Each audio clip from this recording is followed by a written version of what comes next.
আরও দাম বাড়লো আবার 12 টাকা 28 পয়সা লিটারে।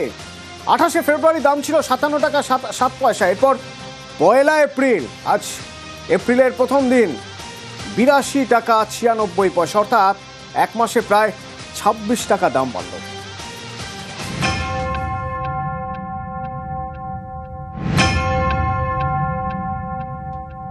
কালকে পর্যন্ত 10 টাকা ছিল, আজকে থেকে দেখলাম 12 টাকা হয়ে গেছে। সমস্যা না। পশ্চিম এশিয়া যুদ্ধ, তার আঁচ কলকাতায়। আবারও বাড়ল অটো এলপিজির দাম। এক ধাক্কায় অটো এলপিজির দাম বাড়ল লিটারে 12 টাকা 28 পয়সা। এ নিয়ে 1 মার্চ থেকে 4 বার বাড়ল অটো এলপিজির দাম। 28শে ফেব্রুয়ারি দাম ছিল লিটারে 57 টাকা 7 পয়সা। পরের দিন 1 মার্চ তা বেড়ে হয় 57 টাকা 68 পয়সা, অর্থাৎ দাম বাড়ে লিটারে 67 পয়সা। এরপর 11ই মার্চ অটো এলপিজির দাম বাড়ে লিটারে 5 টাকা, 57 টাকা 68 পয়সা থেকে বেড়ে হয় 62 টাকা 68 পয়সা।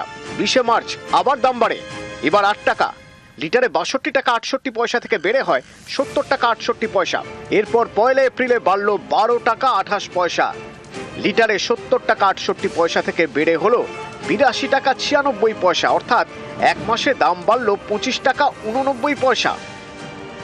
1 লিটার গ্যাসে যদি 26 টাকা বেড়ে যায় এক মাসের মধ্যে, কীরকম পরিস্থিতি বুঝতে পারছেন। সেল বাড়ছে না, আমাদের রুটে অটো সংখ্যা খুবই বেশি, আর তাছাড়া অতিরিক্ত যানবাহন চলে, আপনার বাস চলে, মেট্রো চলে, কোনো গাড়ির অভাব নেই। তারপরে ব্যাটারি রিক্সা, তারপরে উবের বাইক, কি নেই। এত গাড়ির মধ্যেও আমাদের প্রচুর গাড়ি, তো আমাদের খুবই চলা কষ্টকর হচ্ছে। ভাড়া তো বাড়াতেই হবে, 23 টাকা টোটাল বেড়ে গেল, 56 ছিল 27 টাকা বেড়ে গেল, হ্যাঁ 26 টাকা বেড়ে গেল, 56 ছিল সেখানে 73 83 হয়ে গেছে। এখন কি বলবেন, আর তো আমার তো বলার কিছু নেই, আপনারা সবই বুঝতে পারছেন।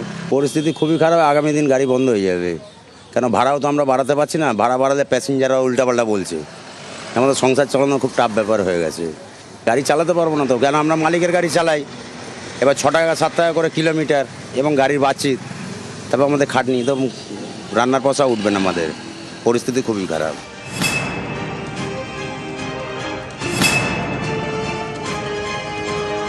অটো এলপিজির দাম লাফিয়ে লাফিয়ে বাড়ছে। এর জেরে অনেক জায়গাতেই অটোর ভাড়া বাড়িয়ে দেওয়া হয়েছে। কালকে পর্যন্ত 10 টাকা ছিল, আজকে থেকে দেখলাম 12 টাকা হয়ে গেছে। সমস্যা না। সব দিক থেকে তো সমস্যা, কোন দিক থেকে আমরা ভালো আছি বলুন বাবা। একটা জিনিসের দাম বাড়বে, মানুষের তো ইনকাম বাড়ছে না, ইনকামের তো ওই জায়গাটা তো একই থাকছে না, তাহলে কি করে আমরা কোথা থেকে পাবো? মধ্যবিত্ত পরিবারের লোক হচ্ছে মাঝখানে চেপে আছে, নিম্নবিত্ত তো একদম নিম্নবিত্ত, বড় লোক তো বড় লোক, মাঝখানে পড়ে আছে মধ্যবিত্ত মানুষ। সব দিক দিয়ে তো দামটা বাড়ছে। যদি একটা জিনিসের দাম বাড়ে, তার রিলেটেড যেসব জিনিস আছে সব দাম বাড়বেই, এটা স্বাভাবিক কথা। নিউজ 18 বাংলা।